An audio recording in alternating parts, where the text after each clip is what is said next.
2, 1. Hello, everyone, and welcome back to the second ever episode of the Warriors podcast. Again, I'm your host, Rob Horton, and today I'm joined by the second ever guest, as it goes. He's one of what I believe to be as one of the bigger characters in the men's side of TSW, and he shares his journey on Instagram as well, at Tom Billy. So if you want to go have a look and see how he's doing, go check him out. So Tom, how you doing? Welcome. How you doing? Yeah, it's good to be here. Yeah. I was a bit nervous, to be fair. Same here. You're not alone. It is a bit strange, I guess, but talking on camera, I've never been used to it, but we'll both get there, won't we? Yeah, I don't mind. It's all right. Yeah. So how it's going to work, and this is what we did on the last one with Monica as well. I don't necessarily like it to be too interviewy, where I'll ask you a question and it's like, oh, on camera I'm asking questions. I prefer just to kind of flow as a conversation. We'll go through it.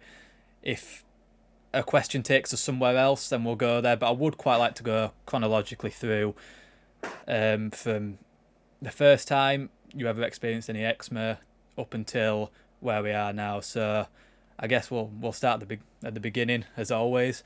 So when was your life before any skin issues or your first sign? How did it kind of start coming about?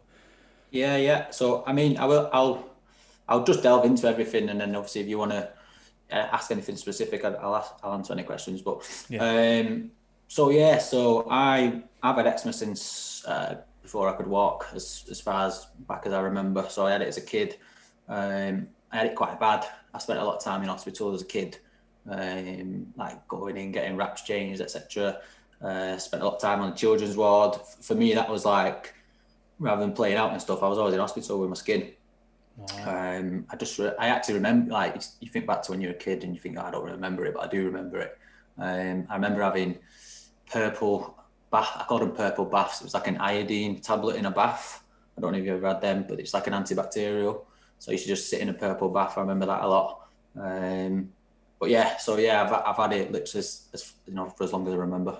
Yeah. What? Because my brother, I've actually got a twin brother, and he was the same when he was younger. I'm never too sure about the iodine bath, but it was always you lather your cream on, and they'd always come up with the next big thing that you'd put in your baths. Or I think my stepmom used to say, or some like weird oats she'd put in. Not that it ever worked. Yeah. Well, what's that? There's so many things. I mean, you don't really think about it until obviously, when we get talking into what TSW is. It's just, for me, it's just normality. It's just part of my day, my routine as a kid. You don't really think of it. I've got eczema. This is what I have to do to deal with it. But yeah. Yeah. Could you even remember kind of going into school and stuff where you'd find yourself itching, or it kind of chose what you wore as a kid, or were you ever kind of self-conscious as well when you were It's younger? weird. So as a young infant now, maybe like under 5 or something, that's where I suffered really bad. And then from then up until like teenage years, that's where it's a bit of a blur, because I don't remember. I was never one of them kids that you could noticeably see it on my body or anything like that. Which is I don't think my skin was ever that bad after as a child. Maybe use like steroids every now and then, and moisturise daily, just religiously, different stuff. I weren't that bad. Like I played a lot of sports. Like the only time I'd maybe get a flare up is if I'd like been on the grass or something in pollen. And then I have allergies, so they obviously can trigger. But as a kid growing up through primary school and high school, I weren't too bad. No one would have probably knew we had eczema unless I told them. I was pretty clear. So that's where, like, some people have eczema, it's so noticeable and they struggle, etc. But I can't complain. I had a really good childhood and teenage years. My skin weren't that bad. I mean, I still suffered with so like when I was probably like 18 or something, I got back. My acne was quite bad, which I thought would never happen, because I thought I've naturally got dry skin, not many oils, like I won't really get acne, but I did. I ended up going on I don't know if you've heard, it's called Raquatine. Oh yeah, yeah. I think I've heard about that. I don't know Yeah, much about it, but yeah, it's quite a serious drug for acne, if you will. You have to have like, and you've got to be like a certain weight, certain like mental state to take it and stuff, because there's stories of people like really struggling with it. yeah, Essentially, all that does is basically it stops your, I think it's adrenal glands producing the secretion like the oils in your skin. So I remember going through that with acne, and that lasted about 6 months, and then after that, I was like, God, it was all. I don't have scars or anything like that. My skin's pretty well at the time. It's pretty good. So, um, yeah. and then in terms of go on, Oh, sorry. I was just gonna, because it's quite common. I find in either like your parents or the doctors always say when you're younger, if you've got eczema or whatever it may be, they say, oh, it's fine. Once you get to 18 and you go through puberty or you grow out of it, yeah, and I think that's like such a common thing. And my brother kind of held on to that, and I held on to it eventually once I started getting skin issues as well. But yeah, it is a weird one because I'm not sure now whether it was like if I never used steroids at all, would it just have gone when I grew out of it? It's like yeah. you'll never know. That's kind of how it feels. That's what I think now. That's what I think. Looking back, knowing that again, like compared to some people that you see, my skin weren't bad. Like you probably wouldn't even know I knew I had eczema, but that could have been because just the routine that I had. I was very active as well, like stuff like that. But yeah, I mean, there's lots of people who speak to me now and just like, oh, I had it as a kid and then grew out of it, and I just, oh, you're lucky, aren't you? Yeah. But I Or have this same concept. I think, oh, I might have grown out of it because I do remember like going through like my teenage years, and it weren't bad. Like, and I remember only using very very not so potent steroids, so like hydrocortisone, like probably one of the lowest potent ones. And he only used it every now and then, and so it couldn't have been that bad. But then obviously things progress, and as you know, yeah. so Did you did you use so when was the first time you kind of started using them? Like was it, I'm guessing steroids. hydrocortisone. It would have been the first one, wouldn't it? Well, this is. I'm still in the process. I'm trying to get my medical records just to go back to day one to see, because I don't know what I used as a kid. So I mean, essentially that's probably where it started. And again, like this is a debate that we could speak about for ages. But essentially, like as a kid, it's probably the worst time to have anything like that because your body's like developing. Your immune system's not even developed. So as soon as you put like a suppressant into your body, you're already creating a problem. But yeah, in terms of creams, for as long as I remember, I always like use hydrocortisone a little bit, which hydrocortisone is you can get over the counter. You can go to pharmacy and get hydrocortisone. No one really thinks anything of it. I see it at the moment as well, all over social media, even beauty products that people use contain hydrocortisone. It's some people class it as an essential part Right. of your day-to-day routine, which is so It's a dangerous. But scary thought, isn't it? it's That, scary, and I won't, like obviously everyone's got their own opinions. I won't take any opinions away from anyone else, but yeah, in my eyes and yours as well, and other people in this TSW community, they are so dangerous. So, yeah. but yeah, it went from hydrocortisone.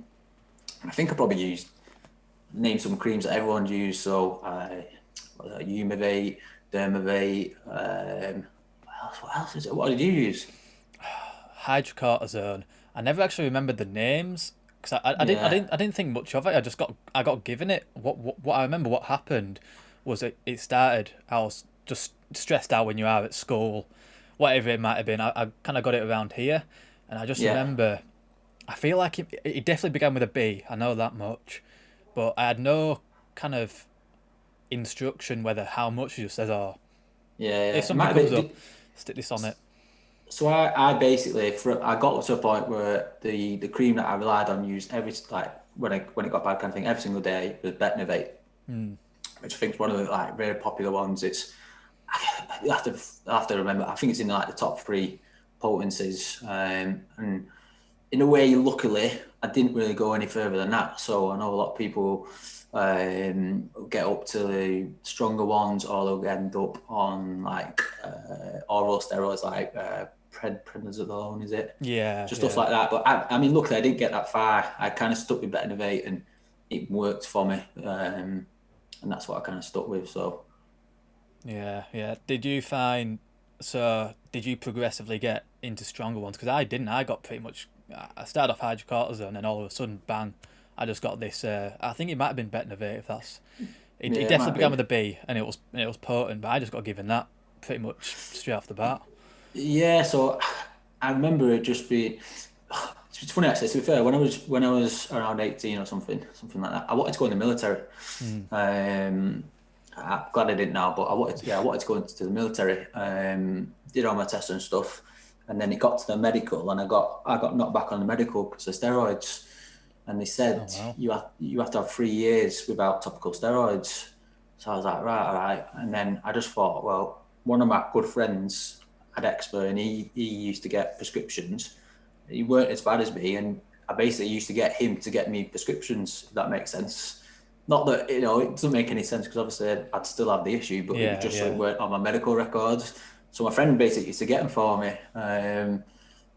But yeah, so and I think that was probably Betinavate. But there's two type of creams. There's a cream which is like the white substance, and then there's mm. like ointment into it, which is like the clear stuff. Yeah, yeah, But I don't know, I used them all. Used all of them. So yeah. No, it's actually interesting you brought that up about the military because I was considering it maybe about half a year back, but as well when you're saying about coming up on my records, yeah, yeah, I was kind of thinking, bloody hell, like, because I didn't really know what the steroids were, and yeah. this was just when I was starting to get into like, oh, I'm gonna be maybe competing on some jiu-jitsu comps, some big ones. I was like, oh bloody hell, what if these steroids come up? And I thought they might have been like performance enhancing or something. I was like, oh Yeah, god, no, yeah. what am I gonna do? I need to get off them. That's it. Yeah, I don't think you'd have any issues with that, but I think there's certain maybe careers. So obviously, Mm, the military where it's just there's loads of stuff that could prohibit you getting in. And to be fair, it makes sense that if you're away and stuff, and you've got to rely on stuff like that, which you just yeah, wouldn't have. It makes complete sense, but yeah, it stopped me doing that anyway. So yeah, yeah. Oh, that's a shame. No, but that's interesting. I never actually knew that. So, well, I guess there crushes my dreams of if I ever wanted to go into the army. just look. I mean, things are probably a little bit different now. You can't Yeah. discriminate as much, but yeah, definitely look into it. So, how old are you, Rob? I'm 18. 18 years. You're a lot younger than me. So, Yeah, yeah. I kind of forget myself sometimes. I think I'm older than I actually am. But yeah.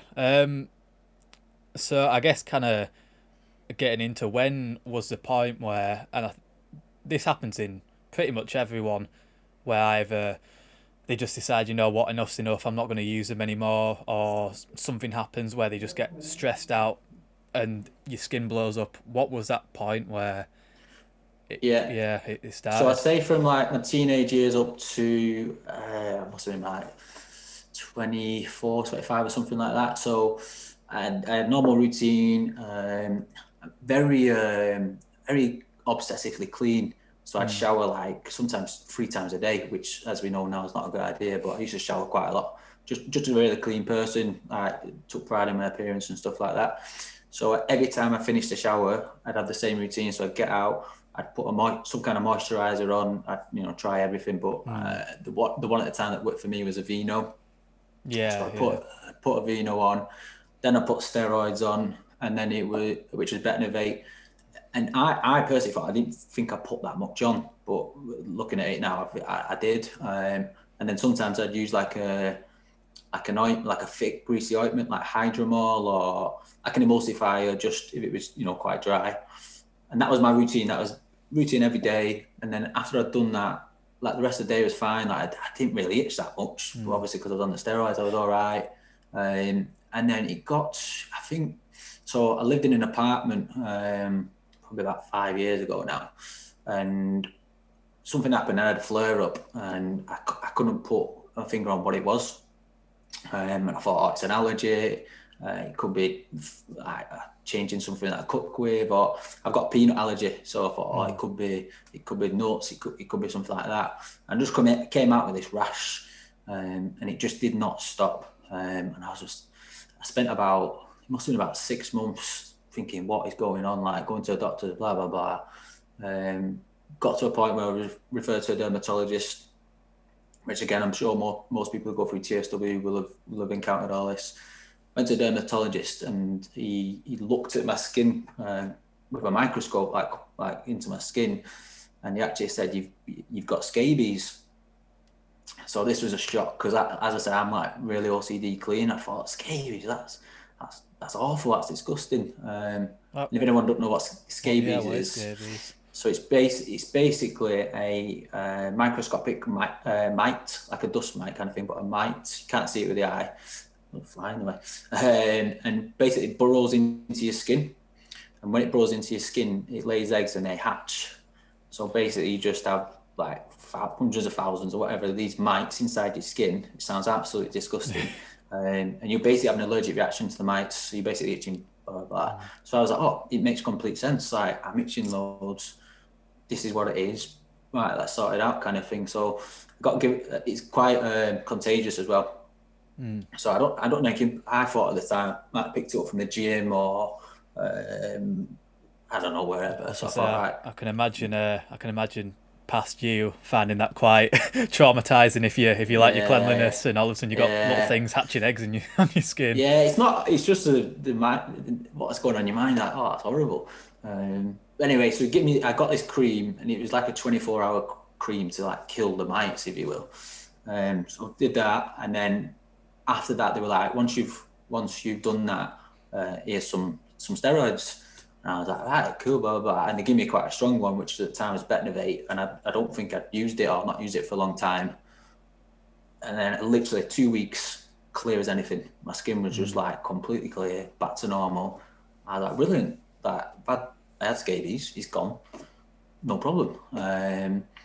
But that took like the whole process. So that took like 6 months. And in that 6 months, I really struggled. I'd had time off work, just different things. And now looking back, I don't think I had scabies. I think I was going through topical steroid withdrawal. And then obviously got back on steroids. And then from there up until last March, that's what I did. So I already knew, I think by then I already knew what topical steroid withdrawal was. I started to see it pop up everywhere, and started to do a bit of research and the symptoms, and I thought, yeah, it all makes sense, this. And then it was actually last January, so just before the lockdown started, my sister I've got a sister who lives in Australia, she sent me a post of a girl who was decided she's coming off steroids, going through topical steroid withdrawal, and she looked quite bad. And anyway, I messaged her on Instagram, and I said, "Oh, how are you doing? Blah blah blah." Which a lot of people in the TSW community, they seem very close. They all message each other just to get by. And I was telling her how much I use steroids and blah blah, and she said, "You definitely got an addiction. Like, if you come off it, you'll probably go through TSW." And I was like, right. But I knew in my mind, I thought, I can't do this. Like, I know I can't go to work, do the stuff that I'm interested in, the stuff that I enjoy, sports and stuff, whilst going through this. I thought there's just no way. So I'm not going to do it. I just can't do it. And then it was when the lockdown started in March, so when we get to March, that'll be my first year. I don't know what it was. There's something in my mind just said, just try it. Just come off them. I think I tried a couple of weeks before to maybe wean off them, and I just ended up putting them on every day. So I was like, right, just come off them, see what happens. And I just took this plunge, which you'll know about, and everyone else will know about. And then since then, I've not been on. I've not used anything. So for me, it was, I knew what the right thing was. I kind of knew what I was, prepared to go through. But because of the lockdown, I thought, right, it's now or never. Like, I was off work furlough, so I thought I've got 3 months to just groove it out. And to be fair, at the time, I thought, 3 months, it's going to be tough. I'll get through it. And obviously, it's not like that. It's more than you imagine. But to be fair, if I didn't have them 3 months off work, I won't be here now. As in, I won't be here this far into TSW because I probably would have give up. So I was quite fortunate in that sense. Obviously, lockdown, everyone's, people are going through very difficult times. And obviously we're going through difficult times, but it was a bit of a blessing in disguise because it gave me that time to take the initial plunge to stop using them. So yeah. Yeah, and that's another one is I find the first time if people are on steroids and then they see something about TSW when they see pictures and they're like, oh, bloody hell, that looks as bad as it is, worse than it is now.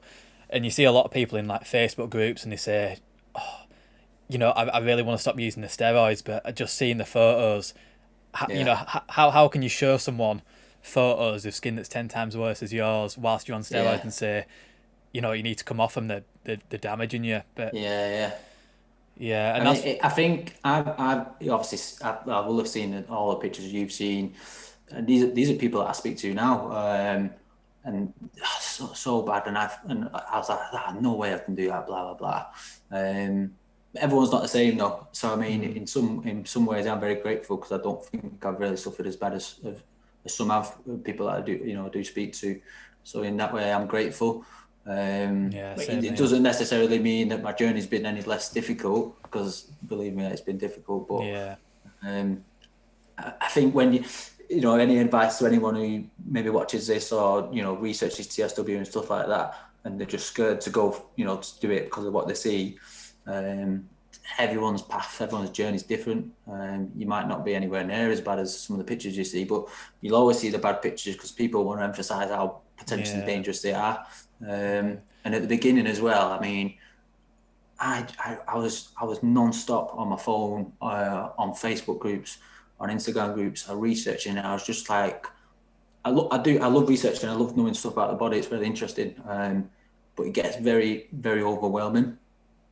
And even my partner was like, you're reading too much into it, like, like you're getting too invested in it's going to make you worse, blah, blah. I was like, no, I'm not, I'm doing, blah, blah, blah. And now, to be fair, quite a lot of the time, I don't post as much as I did. When I see stuff about it on like social media, sometimes I just scroll past it because I just think, today's not today, I want to get my head into it, because if you get into it too much, it can probably hinder you. You're just applying more stress, and as we know, stress is probably one of the worst things for it.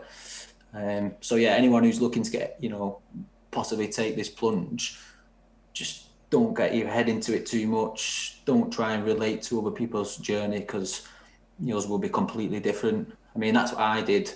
I was like, right, I looked at this person, right, it took them 2 years, brilliant. 2 years, I'm going to be done. It's not necessarily true. Some people take less, some people take longer, some people are still going through it 5-6 years. So at the beginning, I thought, right, it's 3 months, 6 months, 12 max. Now I don't really put a date on it. I'll just let it do what it wants to do. So and that's one is, how do you really share, bring awareness out about it? Because you go through two routes. You either say, right, let's put out all the horrible pictures and the worst possible pictures you can find to show doctors and show the world that how potentially dangerous they are, which I agree with. If you want to get out that people need to understand how dangerous steroids are, that's what you need to do. But for the people that are already on them, you have to go a different route, because if you show them the pictures you're showing to the doctors, you're never going to get them off, and it's just going to be that vicious cycle of continually using them. And on putting a date on, like you said, you look at 6 months, you see someone else putting 12. I think that's one of the things I wish I didn't do. Was I was looking at stories, I was on Insta, and I was looking at how long it took to recover, and that's what I was focused on, recovery timeline. How long did it take? And the more you kind of set a date, I was like, right, this time next year it'll be summer, and I'll be sorted. I'll be able to go on holiday with my mates and everything will be all right. And I wish I never did that, because once I got to that year mark and it was still kind of there, I was like, oh no. I think with that, it's So it's normal. It's normal to think like that. I think, you know, you wouldn't be a human being if you didn't think like that. But you're also setting yourself up for failure straight away because you're putting a date on something that, as you know, doesn't happen. So as you're getting closer to that, let's say 1 year mark, and you're expecting to be done, you're going to be in a negative headspace because you thought I'll be done by now.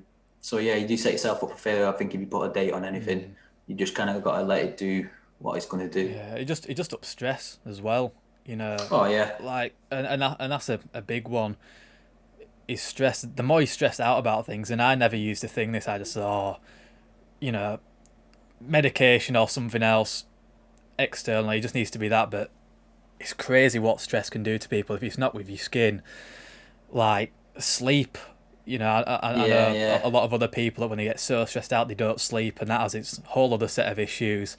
yeah, Yeah, it's just yeah. I a think massive, massive. stress. Your body's all once you know into TSW, your body's already under so much stress that you don't see internally. It's under so much stress. It's working so hard to try and fix this problem, and the more you stress yourself about it, it's just not going to work. I mean, that's a lot easier said than done, as you'll know. I still stress about it. I still get stressed out and stuff. Yeah, But yeah. I mean, before TSW, I'm a pretty laid back person. Like, do what I need to do. Not really like much of a stress person, but kind of now think, well, that's because it was kind of suppressed. I had nothing to stress about, if that makes sense. Yeah, yeah. And then when you start going through TSW, all these factors come up. So, as you said, sleep.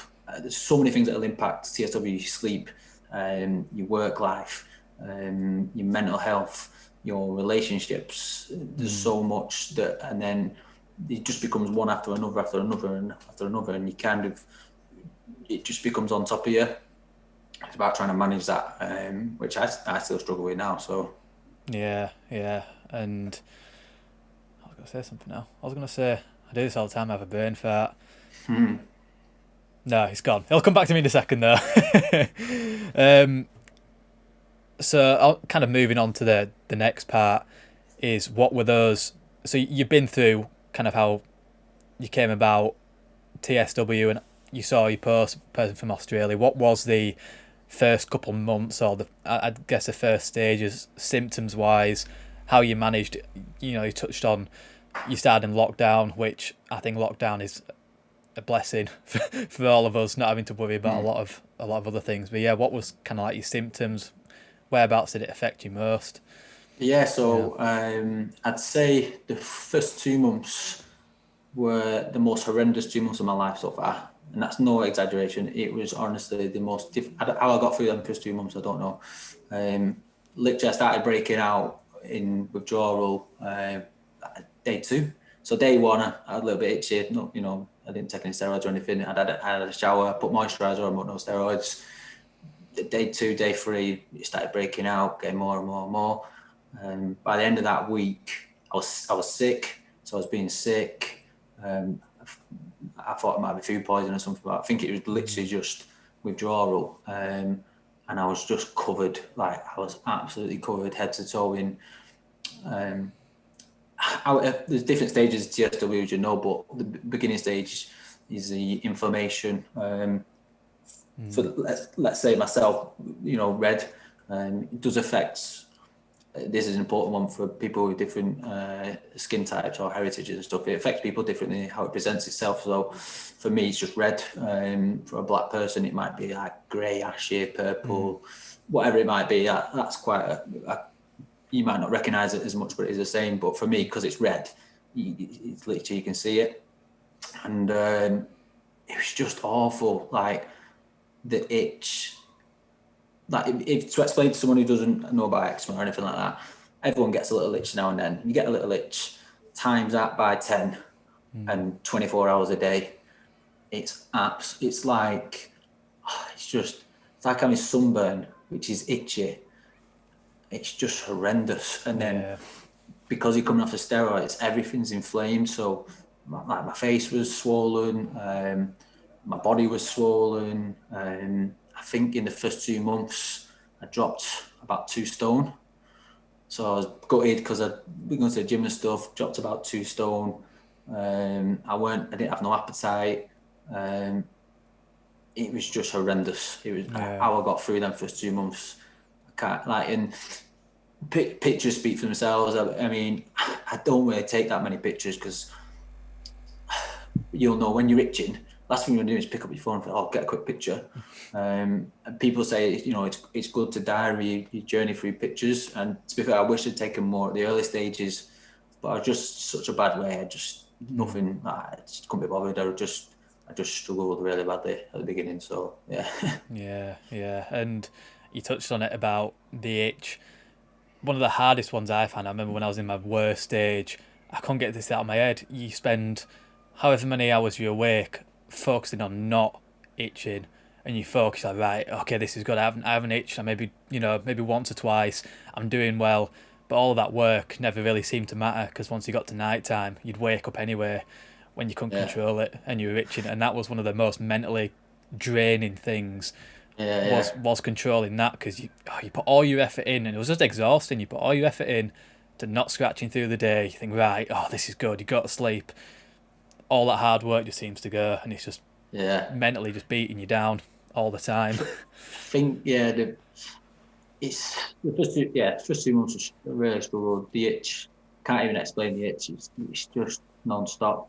But to be fair, I didn't really think, oh, don't itch, because what I'd read and stuff, I knew it was going to be itchy, and people were saying like, you need to itch it. So I just itched. But I got to a point where, the same as you, I was up every night, like 2 or 3 in the morning, in the bathroom, itching. Then as well, I was really struggling. I'd cry, I'd itch, and at that stage of TSW, obviously I don't want to scare anyone, kind of thing, but that is when you're asking all these questions: why me? Yeah. How long is it going to take? Can I get through this, etc., etc., etc. So yeah, I'd definitely say first 2 months were really tough. Yeah. And it seems like for most people that it is in those 2 months where it was kind of strange for me. I obviously did break out, but it took me like 2 weeks before anything serious happened. Like I had skin, like thin skin, sorry, on my Yeah, arms, and I was like, I hate this. Everyone searches on Google like, oh, this just thin skin. It wasn't red or anything, and I was just yeah, stressing. I was stressing like, no, oh, this is awful, and little to be known as time goes on. It just gets worse. But mine was really strange because it got bad for the first couple months. Then summer came, cleared up pretty much all the way through. I went to festivals, and I barely even. It felt like nothing was the issue, and then come round to winter again, and that's when it just blew up, spreading everywhere, red. yeah. So it's in. Maybe I just did something or ate something I was allergic to. I don't know. But yeah, I think like so it's completely different for everyone. you're like a year forward than me, aren't you? Yeah. So you obviously went through it when everything was normal as such, like say going to festivals and stuff like that.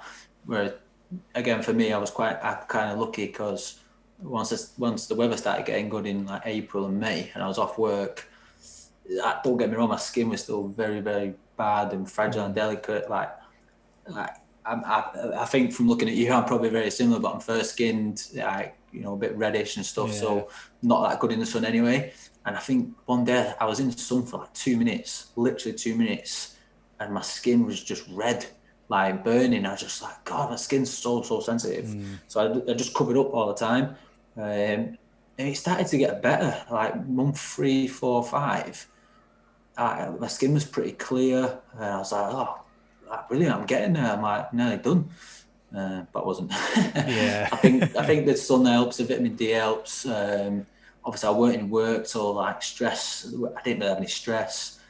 I was getting up and going for walks every morning. Like it was kind of like first 2 months so bad, and then it started getting better. And I was like, right, I'm nearly there, kind of thing. But that wasn't the case. Yeah.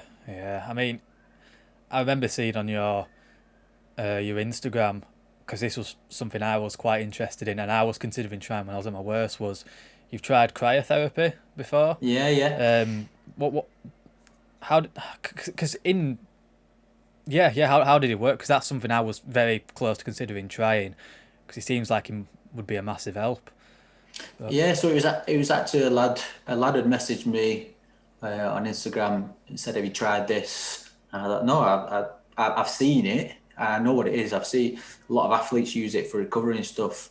And I thought I did, and then I was just like, "Yeah, I'll have a look into it." Didn't really think much of it, and it wasn't.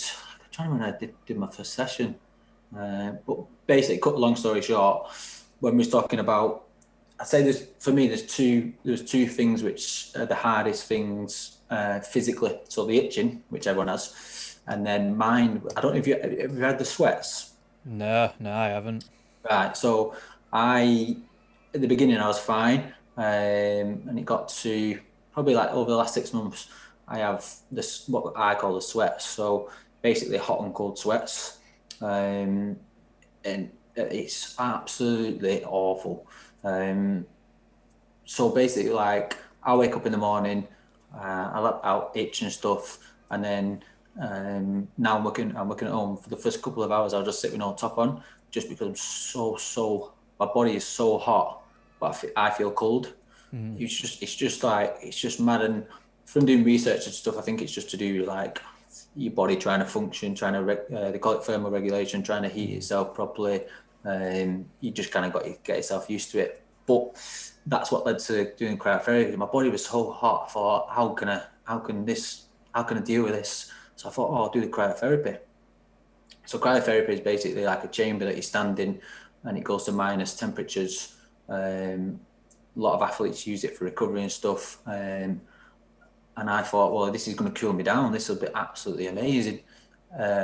And to be fair, it was. So I did a couple of sessions at the time because there was like an offer on. Oh, it was around Black Friday. I did a Black Friday offer. So I think I paid for like 5 sessions or something like that.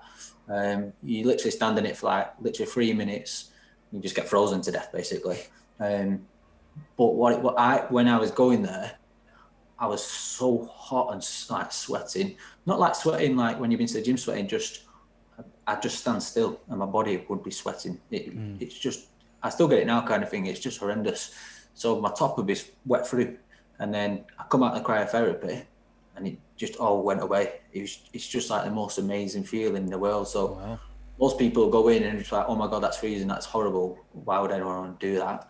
But I'd get out and just be like, oh, that's amazing. Like just, for me, it's just temporary. It's a temporary relief. Yeah. And it's quite expensive. So, if you can financially do it, then I'd be doing it every single day. But it doesn't fix the problem. What it essentially does, as far as I'm aware from research, is it puts your body into like a hypothermic shock and pumps all the blood around your body, and they go directly to the places in your body that need healing. But obviously, if TSW, your whole body needs healing. But yeah, that's pretty much what it is. If anyone's ever thought about trying it, I'd definitely recommend it. But it won't fix the problem as such. It just gives you a temporary relief, which is quite nice. So Did you not find it? It didn't help with any kind of inflammation. Yeah, besides from that first kind of release stage. Yeah. So usually before I'd go in, I'm like, again, for me, I don't know about you, but I'm always worse in the morning.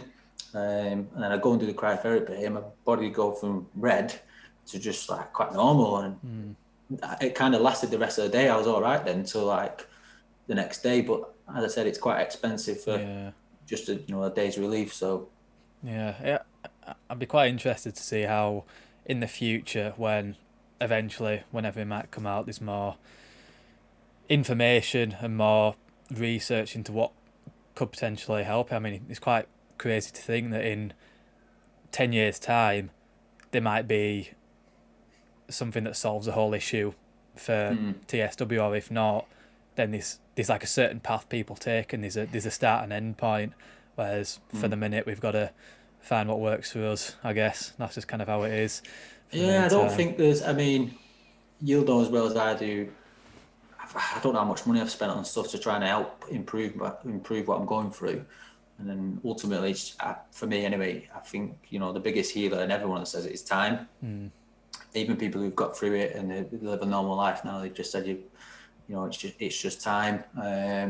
Spend money on different supplements, juice diets. People do fasting. I didn't do any of that, but going vegan. you do what you can. Like, I'm not saying don't do any of that, them kind of things. You do what you can to just try and get through it. And it's good to take them approaches like, you know, at the end of the day, you're trying to benefit your health. So to, you know, try and be healthy is good. But again, there's not a tablet you can take to fix a problem. Yeah. You've just kind of got to let it do its thing. And that being said, so a big discussion in TSW is obviously the relationships that we have with medical professionals, the doctors, etc. So I spent the first couple of months when I was going through TSW just absolutely resenting. I had no trust for doctors. I feel like I was in this position because of them. A lot of blaming and blah blah blah. And I feel like a lot of the community is exactly the same.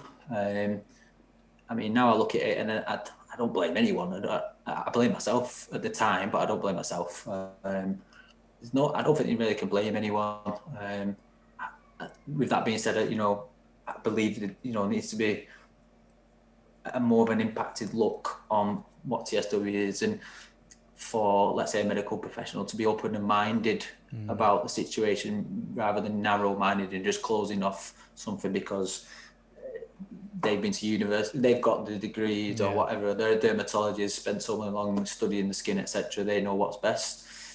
I've been speaking to a doctor since I started going through TSW, really, and I found he was the only doctor that I've ever spoken to who kind of said, "Yeah, I understand."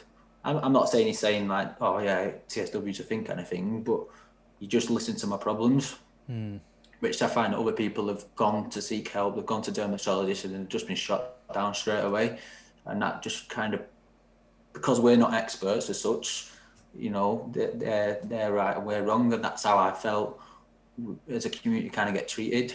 But I think more than anything, nothing's more proof than what you see. So you know, a doctor kind of can say like, you know, this is what you should do because I know this because I've read it in a book. I know this because I've studied it for so many years. And my response was, well, I know different because I'm living the experience. Yeah. So I'd never say, when I speak to a doctor, I said, you know, I never disrespect a doctor.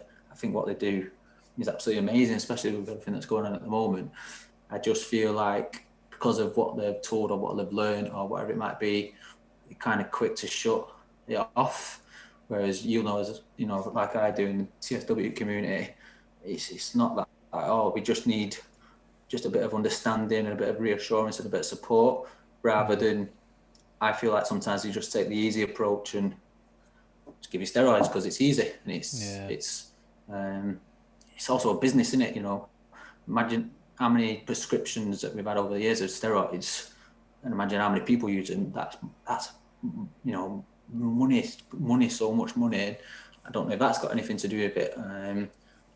I mean, health, you know, people's health's more important than how much money they're making. But anyway, that I think that's a bigger picture. So Yeah, I think it's also hard because I was pretty much the same for a short amount of time. You know, you blame everything around you, but at one point I kind of, it's hard for, particularly for GPs. For dermatologists, I think it's a completely different story. But for GPs, they're kind of just doing what they're told. You know, if someone comes in with eczema, they don't. First of all, they don't really have any qualifications to say I'm a skin expert. You know, I'll give you what I think. They're just kind of, they do what they're told. So when it comes to GPs, I never get too angry, and same. it's when it's dermatologists. They have a short period of time to try and fix a problem, and imagine how many problems there are. So I understand and I get it. I mean, but yeah, if you're a dermatologist, I think to study dermatology it takes like 9 or 10 years, and I mean, you've got to be open to, obviously, there's not always a right and wrong. Not with this anyway. With like some stuff, you know, over illnesses and stuff, there is a certain way that you've got to deal with it. You might need medicine for the rest of your life or whatever it might be. But that's what I kind of felt about eczema, but it doesn't seem the case. Yeah. But I feel like, from what I see on social media and stuff, we just get shut off straight away. I think it's becoming more apparent. And to be fair, I've noticed so many people going through it within the last year, especially because of the lockdown. I mean, in 5-10 years, I think we'll be like some of the first people that ever went. There's obviously people earlier than us, but as a like a lot of people going through it at the moment, which for us is quite good because we can speak to people going through that same situation as us. But I've spoke to people who've gone through this a long time ago when they were kind of on their own, and I can't even imagine how difficult that was because you've got no one to go to. You're just relying on a belief in yourself. So, like you'll probably be the same as me, but I've had days where I just think, nah, I can't do this. Like just go back to how you was. Like your life was all right before, but then I think I've got so far. Like why give up now? Or what a waste of time. I say it's a huge sacrifice for ultimately the biggest reward ever. Which people take for granted, like just having normal skin. People take for granted, having a shower every day. People take for granted being clean, just stuff like that. Don't get me wrong, there's worse things in the world than TSW, I think. But when you're in it is tough. It's very tough. Yeah, it's quite funny because one of my friends that I see at kind of uni and stuff, when I first met him, this was last year, and I was about 6 months in then at that point, and obviously I won't eat gluten or whatever. I'll be going down Sainsbury's, and he was like, "Oh, you're gonna have this for lunch?" I was like, "I can't. It's got gluten in." And they'd constantly make fun. They say, "Oh, let's go sprinkle some breadcrumbs on him." Anyway, fast forward about 5 months going into lockdown, he started getting skin issues, and he actually started pretty much. It was quite interesting to see because he had all the same thoughts and all the same issues as I had at the beginning, and I kept telling him, I said, "Oh, this dermatologist gave him steroids." I said, "Don't go down that route. Don't take him." He was like, "No," he took him anyway, went through it, and I think he's kind of so essentially he basically went into TSW, and after it was about a month ago, it was only at that point he said, "You know what, Rob, you were right. I should have probably listened to you," and I never knew how much I took having normal skin for granted. It was like, thank you. But someone needs to go through it to actually understand, because I think when you say you've got eczema, someone will always say, yeah, my friend's got eczema, and not that I ever, like you said, everything's got its own set of issues, and I think if people got it worse, it's still the same issue at the end of the day. But there's having eczema, and then there's having eczema. I remember when I was first discussing it with at work, and someone said, "Oh yeah, my brother's got eczema," and I just like, "All right, yeah," like didn't. In my mind, I was thinking, "Oh, yeah, it's different," because it is. But don't get me wrong, having eczema is a bloody nightmare. But this is eczema, even though you're coming off steroids, it's eczema on steroids, isn't it? It's eczema times a million. It's just like I still had eczema when I was using steroids. It's just part of everyday life. But this is like a different ball game. It's just horrendous. So, yeah. Yeah, I mean, touching on a second ago, people trying to sprinkle breadcrumbs on me as a joke. But when it comes to diet, is there anything you've cut out, changed from, or anything that's found helped or made it worse? Is there anything at all? I did, yeah. So initially, I did everything that I saw online, kind of thing. So, I'd done some juice diets. I cut out alcohol, stuff like that. Which, to be fair, I think at that stage, it's probably important to do stuff like that. I mean, I try not to have too much dairy just because I think that can or gluten, like you say. I'm not overly strict because I think that you've still got to live a normal life. And then from speaking to other people, people who've gone through TSW didn't change anything in their diet and they've still managed to get through it. I think it's finding what works best for you. But yeah, I tried all sorts, different powders, like dragon fruit powder in my juice, and just loads of stuff that I've done research on. And I'm still going through it now, so I've kind of stopped. I mean, I know there is stuff that probably doesn't help, so I I know alcohol probably doesn't really help, but I don't mind looking forward to a drinking every now and then, because I feel like it's something to look forward to, especially with everything that we're going through. But yeah, if you're someone who's thinking, right, diet will fix it, or going vegan will fix it, or whatever it might be, it might work for you, but I don't think it works for everybody. Again, for me, the biggest healer is just time, and just trying to limit stress, really. Yeah. It's I'll never forget these two ones because I'm the same.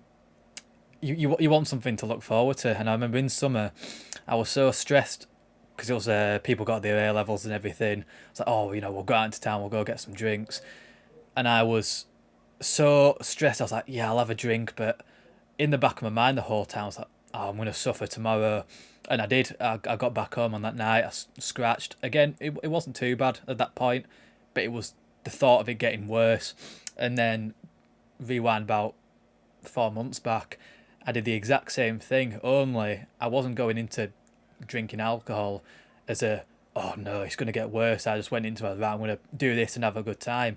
No difference the next day. And then I drank the next day as well, and no difference. So I think Yeah, I wish other people kind of mention that, because, say, oh, alcohol's the worst thing you can do, which I think in some ways it will, but I think also it's just it can just be stress. It can be anything. Just do what will help you get through to the next day. Is yeah. a big I one. think it's like anything. Everything in proportion's fine. Like, nothing wrong with having a bit of alcohol. Nothing wrong with having a bit of chocolate. It's nothing. Again, there's probably nothing wrong with using steroids. Like, maybe a little bit, but it's all in moderation, isn't it? I Yeah. mean, so I think if you try and not do stuff because it's bad for you, then you're just putting pressure on yourself, and you still got to enjoy yourself. But I was the same when I remember we came out of the lockdown, the first part, and I was seeing friends and stuff and going out, and I wasn't like drinking or anything, but I was so self-conscious. And like, people say, "Oh, you look fine. Like, don't worry about it." Blah, blah, blah. And you kind of want to say, "Yeah, but you don't know what I've been through," kind of thing. But everyone goes through tough times. Sometimes you don't always see it. I mean, with TSW, most of the stuff that you go through, you put it on social media so people see it anyway. But yeah, I think you've just got to do what works best for you. I don't think there's a right or wrong, to be fair. Yeah, you touched on it there about social media, and I think you've got much bigger balls than I do when it comes to this, because you put your photos, or whether it is all on your main Instagram profile, and I mean, I applaud you for that, because I couldn't. Only my close mates kind of know if, and I don't even tell them. But Yeah, I think it is. I think it's great. The more you kind of get it out there, yeah. um, yeah. Not that really leads on to anything. I just thought it was. I could never do that. Maybe I will in the Yeah, future, but so it's I funny, just that found it one. quite So tough. you'll see, if you do look up TSW on, I mean, there's quite a bit on Facebook, but mainly Instagram. Everyone's got a separate account, like a TSW account, Yeah. like yourself. And like, to be fair, most of my friends over the last year, all the Instagram names will be TSW something, or something TSW, or blah blah blah. For me, there's nothing wrong with that. But I feel like you're only speaking to people who are going through TSW, so you're only making people who are already aware of what you're going through. So one, I didn't want to do it because of that. I wanted people who knew me to see what I was going through. And two, I just couldn't be bothered. I thought, I can't bother having two accounts. Like, it's hard enough having one. So I Yeah. just didn't do a separate one. And I don't post too much about it. And if I do, sometimes it's usually on my story, so it's gone like a couple of days after. I did one at 6 months, like a big post at 6 months, because I wanted to just express how tough it had been. And then another one, it just led on from someone from eczema. I'd contacted them, and they wanted to do something to try and help the men in TSW. So I was like, yeah, like anything, like just like doing this, anything I can do that'll help other people, I'll do. But again, you'll find there's a lot of people, like far greater than what I do, who've been going through this for so long, and they still continue to try and help others.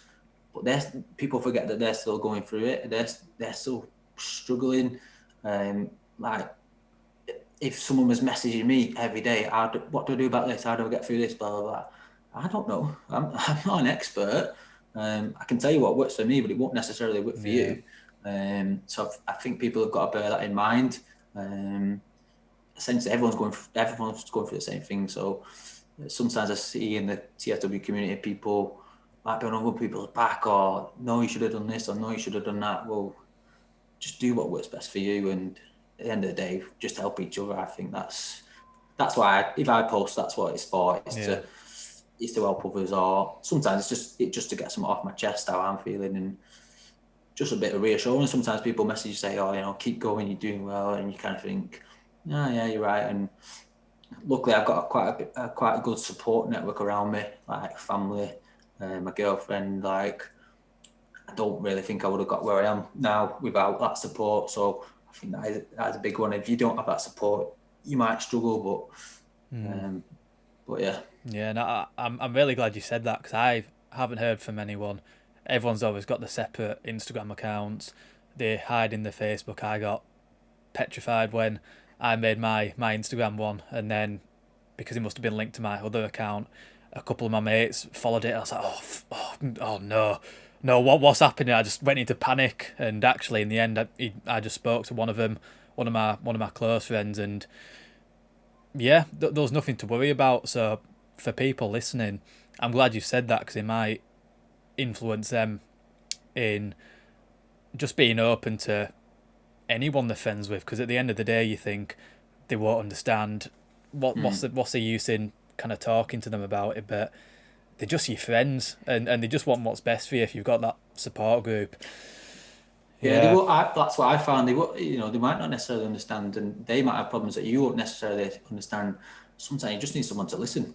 I mean, I can count on my hand, like, the people who've really been there for me since what I'm going through. Definitely one of my best mates. It kind of makes you, become better friends, if you will. But yeah, I mean, if you're worried about what people think, then I won't attempt to go through TSW, because that's all you're gonna, well, that is what you're gonna do. Even I do it now, but you've kind of got to try not to be worried about what other people think, because even though it's written all over you, so it's unavoidable. So you can have issues with, like, your mental health and stuff like that, and people don't see it, so they don't know what you're going through because you can't see it. But with TSW, it's written all over you, so you can't get away from it. So yeah, I kind of got into that, quite early, thinking, well, I'll put it on my main Instagram. People are going to know what I'm going through. I've had nothing negative. Like, I've not had anyone, say anything bad or anything like that. I've had nothing but positivity from it. I even question myself sometimes, like, thinking, oh, should I post more or whatever. I actually messaged one of my friends the other day. He'd put something up about mental health and stuff like that, and I messaged him asking for a bit of help, and he just reassured me and said, "What I'm doing, is helping so many people. You probably don't even realise it." I had a girl from school message me. This was bizarre, this one. So I had a girl from school message me saying, "I'm just asking for a bit of advice. I won't mention who it is, but doctors give my son some steroid cream." So I was like, "All right." So, "How old's your son?" She was like, "He's 4." I was like, 4? And I was like, "Where's it for, if you don't mind me asking?" And she said it's for his downstairs parts. And I was like, "Steroid cream?" And then she told me what the steroids were, and I was just like, that's horrendous. Like, at such a young age, especially down there, your skin's already very thin and sensitive and stuff like that. And I was mortified. I just thought it was really irresponsible. Like, there's other things you could have tried first before throwing steroids at a 4-year-old. But she said if it wasn't for me posting online and stuff, she said she wouldn't have known any different. You trust the doctor? Yeah, I'll crack on with this. And then I just said to her, like, but please just take him off it. I said, try this cream, like, just like a moisturising cream or something, whatever. I said, but if he's struggling, it gets worse. I mean, I'm not a parent, so I won't know how it is, but I can imagine there's nothing worse as a parent than watching your child suffer. Yeah. Just got to let them go through it, especially at that early stage, because they'll thank you later. Well, they won't thank you later, but I'd be thanking my parents later if I didn't have to go through TSW. So, I think if anyone's worried about what they put on social media and stuff, I've had nothing but positivity. If I can help somebody get through what they're going through based on my experience, then yeah, definitely, why not? And that one hit me quite close to home when you mentioned about the your friend from school's son getting the steroid cream down in his downstairs, because I was the same, and I had to, since when I was young, down there. I was debating whether talking about it, because it is quite a personal and quite, you don't really want people knowing, but that was one of my worstly affected places. And I mean, the only reason why I do any of this podcast, YouTube, anything, is to try and help someone if they've got the same thing, because no one will talk about it on Facebook. But yeah, thankfully it's out of the woods now. But in my worst stages, God, that was a nightmare. My friend, actually, the story I told about earlier, who went through the same, he gets it down now. I'm surprised he even talked about it. But just going to toilet was... Yeah. I was exactly the same. I suffered quite bad, and especially as a man, to talk about it's tough. But what I find, what you might be similar, TSW for me affects everywhere. Usually, or either the skin's naturally thin, or where the skin is hidden, it doesn't see light or anything. So for me, under my arms, down there kind of thing. Wherever you've got creases, so back of your knees, in the arms, these like normal places. Face, people's face can be places, I guess, isn't it? Yeah, anywhere that you sweat, your face and your neck, because the skin's quite thin. Whereas like my legs, like my thighs and stuff, look pretty normal. My back's not too bad. So I find it's the places that don't necessarily see light or naturally got thinner skin will suffer more. So I think that's quite normal. I'd imagine it's probably similar with females. It's just one of the things that you kind of got to ride it out. What one, which I'll always find myself grateful in any situation, even when I was at my worst stages. I think, they could be worse. And touching on with, I guess, like females, is you see every now and then when a female's gone through TSW and the breastfeeding and they get it really bad around the breast. That just seems horrendous. A similar situation to us getting downstairs. I can just imagine that being just as bad. It's funny you say that, to be fair, because my worst area at the moment, again, getting a bit graphic now or whatever, but is my nipples. It's so just because it's such a sensitive area of skin. It's funny, I actually messaged the doctor today saying I'm not too sure if it's just part of what I'm going through or if it's infected. As a woman especially, you can get that issue even if you don't have TSW, just by breastfeeding and stuff. So I won't delve into that too much because I have no idea what that's like. That's I never. Oh no, actually, but yeah, it's funny mention around your nipples as well, because I was like, well, you can get it here, as well. And I started, I still get it around there a little bit, but actually on the nipple itself, I'm like, how is this happening? I didn't even know it was possible. It's surreal. It can be so sore, and then it ooze, and then just putting your top on can be annoying, and putting bandages on. But I think literally, if you're going through TSW, you'll know you've got it because you get it absolutely everywhere. The only place I don't think I've ever got it is on the bottom of my feet. That's it. So. One that I was quite interested, and every now and then I see where when you lift your hands up, you've got tattoos. I've always wanted tattoos, and I still really want tattoos. I just got to the age now where it's like, I'm 18, I can go get a tattoo, but I just keep thinking I probably can't because of your skin. What was it like? I guess so. I'm trying to think when I got I haven't really got many. I've just got one on my arm there. I've got one on the back of my shoulder. I think that's it. And I think I got them in like, I don't know, not long ago, a couple of years ago, before TSW. So obviously, obviously I would not get a tattoo at the moment. It just would be awful. But at the time when I got my tattoo, absolutely fine. There's nothing wrong. I mean, at the moment, it's the tattoo itself is probably absolutely fine, but obviously it's the skin on top which is dry and stuff like that.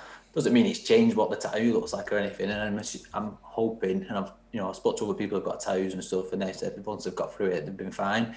I know people who've got tattoos after they've been through TSW and they've been fine. So, I mean, I wouldn't have it now because I know it'd probably you'd go nuts kind of thing. But did you see, so say whether, because this was always one that I wonder because I never see any photos about it.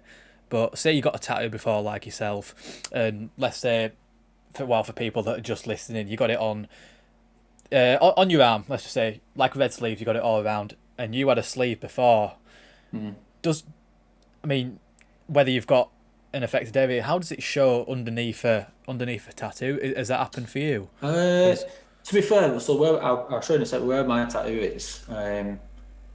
I probably itch more this side of my arm because it's got a tattoo. Because you don't really see if it's a dark tattoo, you don't always see that inflammation. Whereas on my other arm, like as soon as I itch, you see it straight away because it just comes up straight away.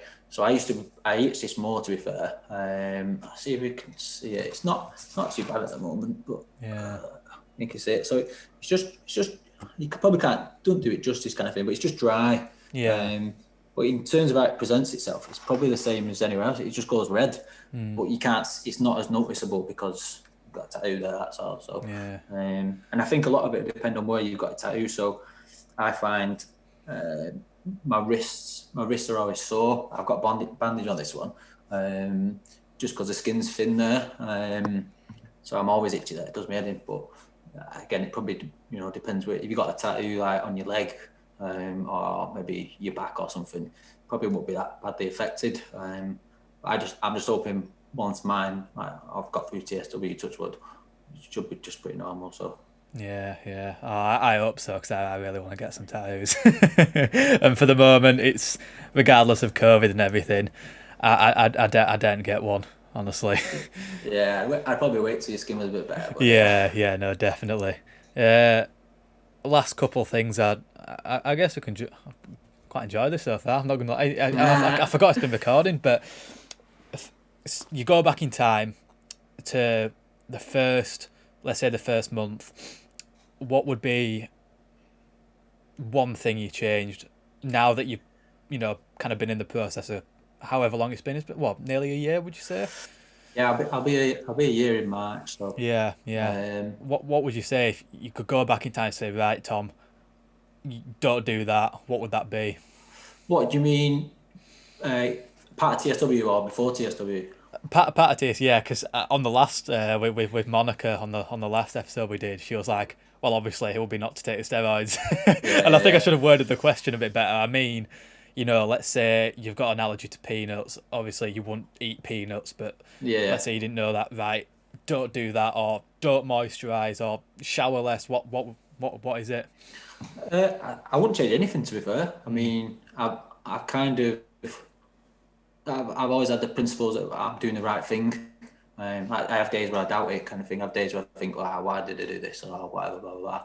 I think if I'd said to myself now, this is what you're going to go through in the next 10 months. If I said that to myself 10 months ago, I'd be like, nah, you're all right.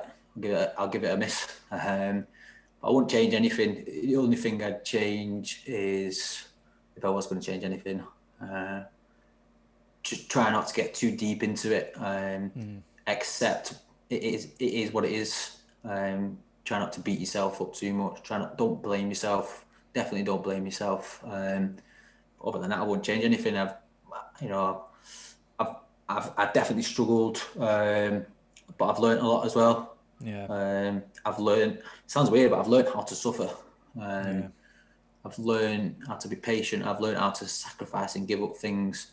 I've learned what's important, especially with what's going on in the world at the moment. Family and friends is more important than than anything. It's more important than money. It's more important than work. If you've got a roof over your head and you've got food, TSW or not, it's just taught me so much not to take things for granted. Again, I used to shower. I miss a shower. So this probably sounds horrible, but I've not had a shower, I think, for, I don't know, probably about 6 or 7 months. Really? I was doing it at the start a little bit, so I think within the first maybe 3 or 4 months, I probably had about 4 showers, just because I felt like I needed to. And then it got to a point where it was just so sensitive on my skin, and I just couldn't do it. So I do clean if anyone. Yeah. Oh thinks no. I don't Yeah. clean. Yeah. I took that. Yeah, so I do I wipe every day, and I have maybe 1, 2 sometimes, but usually 1 like salt bath every week. But I didn't start doing that until probably like 7, 8 months. And to be fair, it's so relaxing getting in the bath. But it's still, when I get out, it's still quite difficult. Yeah. But yeah, just not showering. Honestly, Yeah. that feeling getting in the shower, I just miss it so much. But for now, it is what it is. So Yeah. And to be fair, my body's probably thanking me for it. The amount of people I speak to who cut the moisture back and stuff, it does have a positive effect on your skin. So I'm under that category. I shower. I'll do it once a week. Just yeah. I mean, if I had a choice and there was no smell issues or anything, I would not shower at all. I'd be the exact same. If there's no issues with not doing it, hygiene or just smell, I wouldn't have showered in a year. Yeah. Yeah, because it does make a massive difference. I mean, if you do an MT like I do, it's big, like you said, with moisture. But it does, when you do take a shower, it kind of washes off all that hard work essentially your body's trying to do with crusting over, and it just kills it. A specialist actually said that to me. Didn't believe in TSW or anything along those lines, but if there's one thing he said, yeah, cut out showers once a week. Yeah. And it'll help a lot. I think a lot of it is as well is that you mentioned, like the hygiene and your body cleans itself anyway. But for me, like this TSW smell, it's not that bad anymore. But at the beginning, the smell is absolutely like everyone will know that oozing, just itching, like friction. The smell, it's like burning. Dead rotting flesh. And then when you sweat as well, your body's obviously sweat. Body releases ammonia. The ammonia smells horrible as well. So you do get to that stage for God, I stink, that kind of thing. And like people say, no, you don't. You're fine, kind of thing. But it's probably because you just feel like you've not cleaned properly for so long. But it's just part of the journey, I guess. Yeah. And I definitely know so I moisturise every single day. Used to every day without fail. I couldn't get through the day without it. Same as steroids. And I've noticed, I'm nowhere there now, but my skin is nowhere near as dry as it was, let's say, 6-7 months ago. You go through them stages. You go through like the big flaking stages, like shedding, and then it becomes like powdery. So I'm usually quite dry in the morning, but like by the evening, my face looks completely like this morning. I itch my face, it's dry, blah blah, and then come this evening, it probably don't even look like I've got anything wrong. But just going through that every day is just it's just annoying. It's just like, oh God, here we go again, kind of thing. You just got to keep doing it. Even today, it's crazy how in the space of 2 or 3 hours it changes. I'll look at my skin and I'll think, oh, it's all right, and then 2 hours later it blows up red, and like you just start stressing, don't you? What have I done? And then it goes again. It's just I was just going to say, I think the further you get into it, so like at the beginning stages, if again you're going to go through this, it's going to be like that all day, every day. It's got to a stage now for me, I know I can like probably scratch and then a couple of hours later it'll have gone down. But then I can have a flare again. It's just going through the motions. But I know, because even though I'm having the flare still, because it's subsiding a lot quicker afterwards, I know my body's dealing with that information a lot better. your body's obviously trying to get used to it and stuff like that. The science behind it all is absolutely like, talk about it for hours. It's just so intricate. I've learned more about the skin in the last 10 months than I've ever knew about the skin in my life, and it's so interesting. Yeah. Yeah. I mean, one thing I think I can speak for both of us when we say this is, once lockdown comes over and ends, and the skin is pretty much fully clear, are you going to get back into your MMA again, your Thai boxing? Yeah. So I was saying to you earlier on, so I'd always done like Thai boxing and enjoy it kind of thing, and just like, I just love being active, like just going to the gym or going for a run or whatever it might be. That's like my getaway. That's my release. Yeah, And same for then me. when you can't do that because you're going through TSW, you've literally got like we were saying before, there's no releases, and you might end up having too many beers because it's something to look forward to, kind of thing. But yeah, hopefully, the thing for me that I struggle with, that I mean, I did try running a couple of times when I first started going through it, but it's just, once you sweat, until the itch goes, that itch is so intense after you've done exercise that I just don't want to do it. It's kind of a fear, really. It's the same as a shower, knowing, once I get out of the shower, it could be so itchy. Yeah. It's just a fear. So until my body gets a bit better, I'll just have to put it on hold. But that's what I was saying before about, there is things that you've got to sacrifice for a greater good, I guess. Yeah. It's a shame. I mean, kind of steering away from the whole skin. Who is you follow kind of like UFC, Bellator, all the promotion. Who's your favourite fighter at the minute? Well, I don't know if you watched it the other week, but so I watched McGregor the other week when he fought Poirier. But Michael Chandler, do you see Michael Chandler? Yeah, I'm a big fan of Michael Chandler. Yeah. I'm not really. I knew he was like Bellator and stuff, but obviously it was only a short fight. But I think he's going to be a serious contender. Yeah. I mean, this is something because I've watched his other fights, and to be honest, I think I think he'll do well, but I don't think he'll go as far as his height fights. He has lost quite a No, few. I think he might, because he's so strong. He's small and stocky. His wrestling's unbelievable.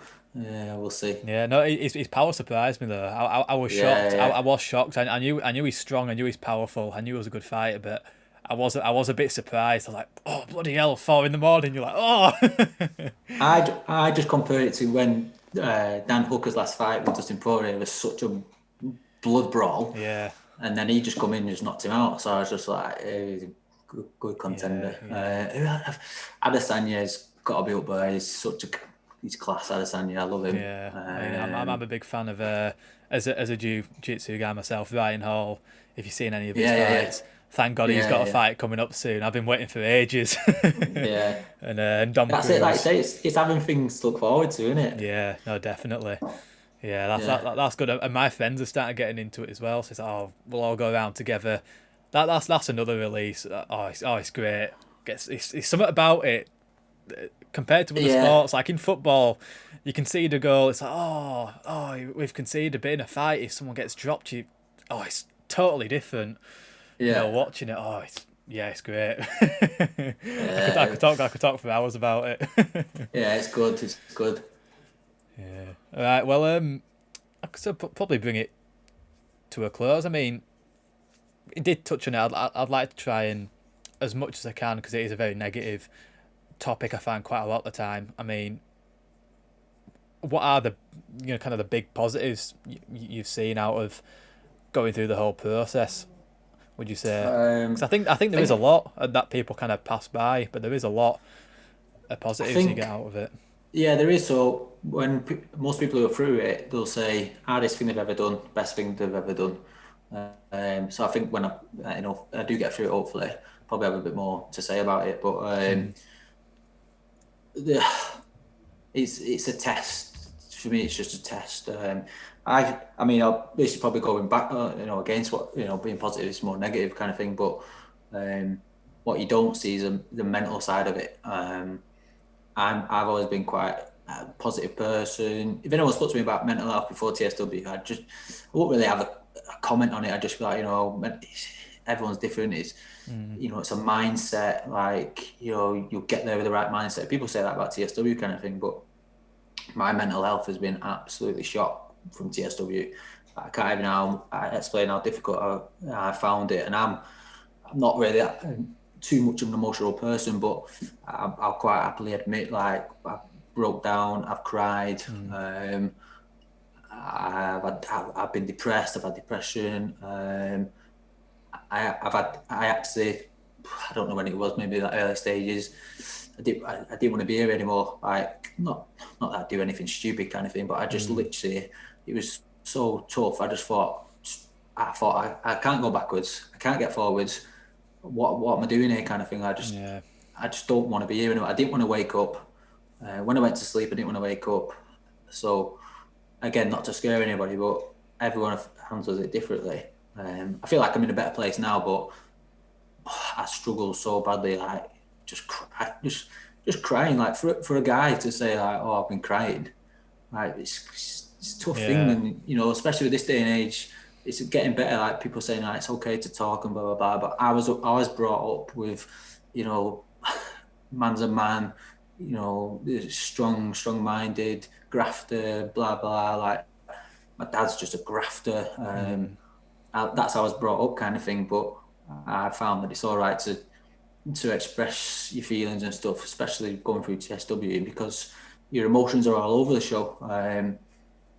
I mean, I didn't really want to talk about it too much, but I've actually been on tablets for mine for probably like 5 months now, just because I was struggling so much, and I got to a point where I was just like, I can't do this anymore. I need some help. Yeah. So I went to doctors and stuff and blah blah blah, and it has helped me. And hopefully it's only a temporary thing.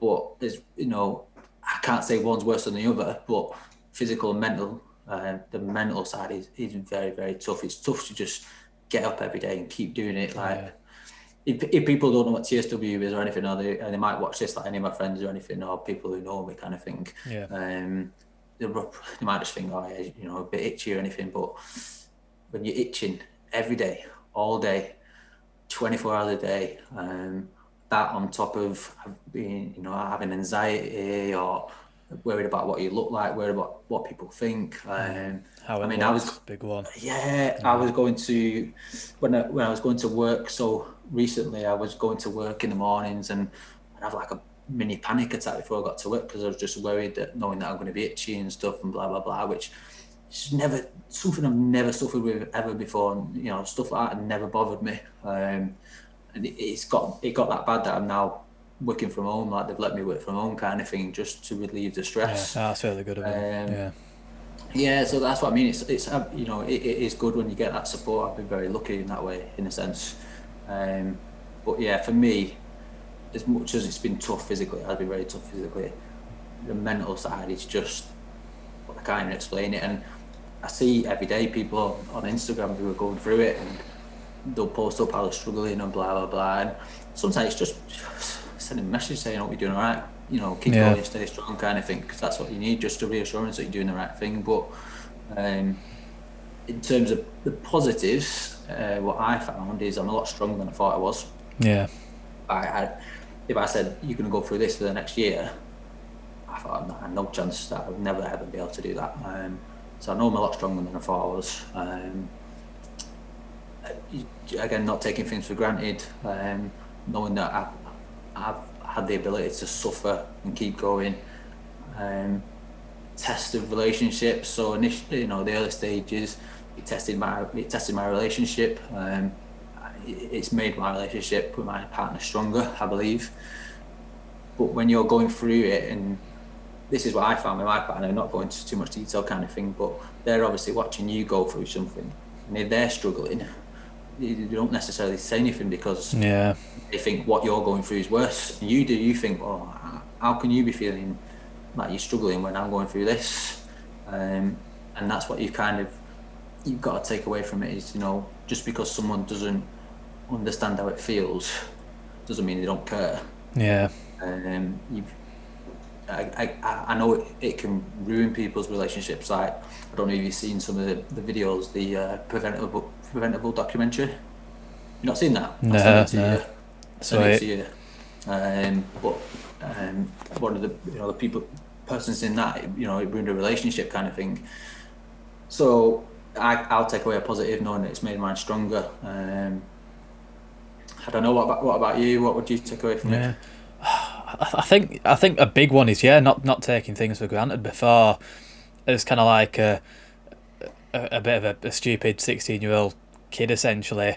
I was worried about so many stupid things that mean nothing.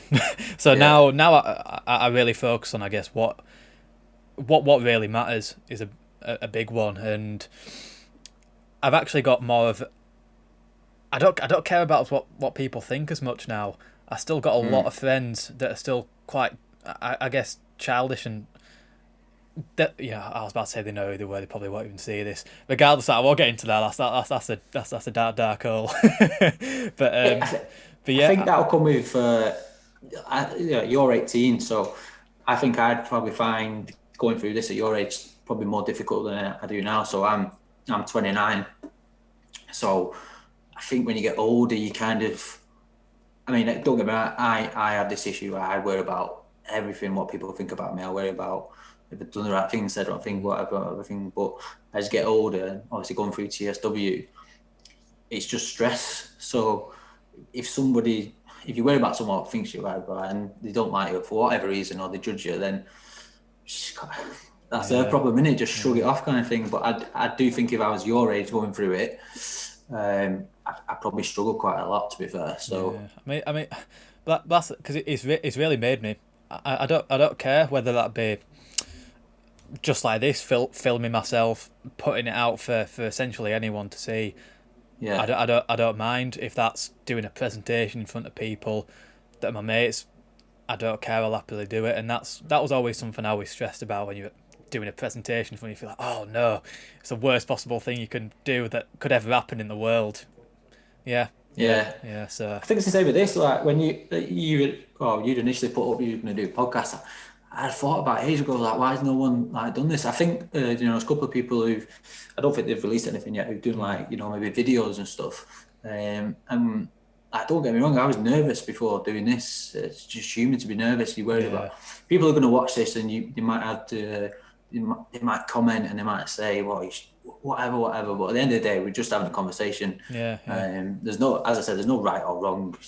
We're just having a chat about the difficulties we face with TSW. But I think if you worry too much about what other people think, especially with TSW, you'll never get through it. yeah, yeah, You kind of just, as I said, you just got to do what's best for you. yeah, Especially at the beginning, there's so many people say, "Oh, have you tried this? Try this cream. Have you tried this? Try whatever." And it's just absolutely mind-boggling. You're just like, no, just leave let me me do alone. what I'm doing. Yeah, just leave me alone. I remember when I first started going. Even my mum was like, "Right, stop doing this. Like, you need to do this." I was like, "No, mum." And you start questioning yourself. Then you're like, Yeah, "Am I doing the right thing?"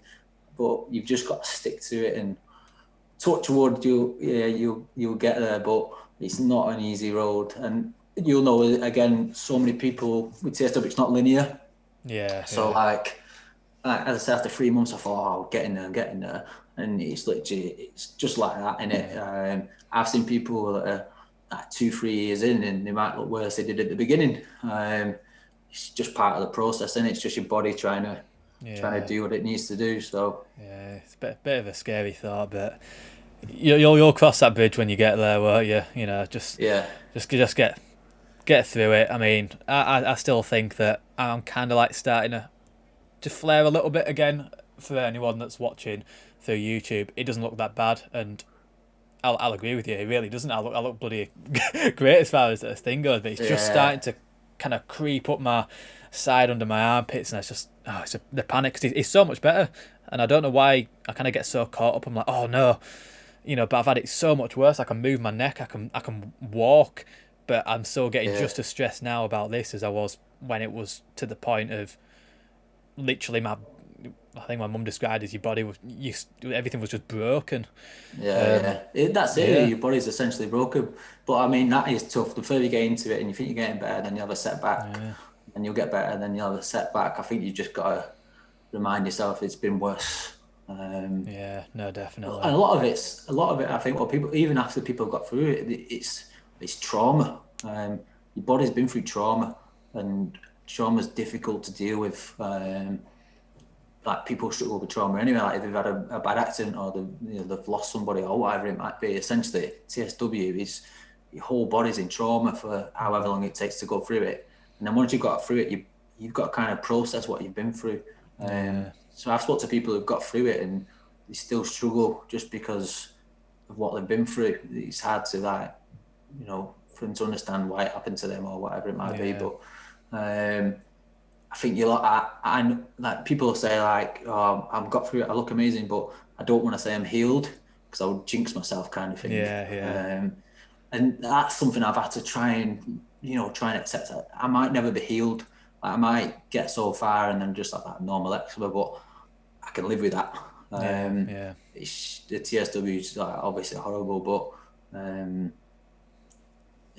yeah, once you get through that, I think you can manage that maybe through your diet, through exercise, through trying to have a positive mindset, kind of thing. But it's just there's no time limit on when your body has been through that withdrawal, and just don't put a date on it because it'll be longer than you expect. No, definitely. Right, well, I think that's probably a good time to call it. We've been going quite a long time. It doesn't feel like it's been that long, but it has been. People probably won't watch it till this point. I think, oh, shut up, you're boring me. Just repeating the same thing. Right, well, thank you anyway, Tom, for coming on and just sharing it. Hopefully, we'll get.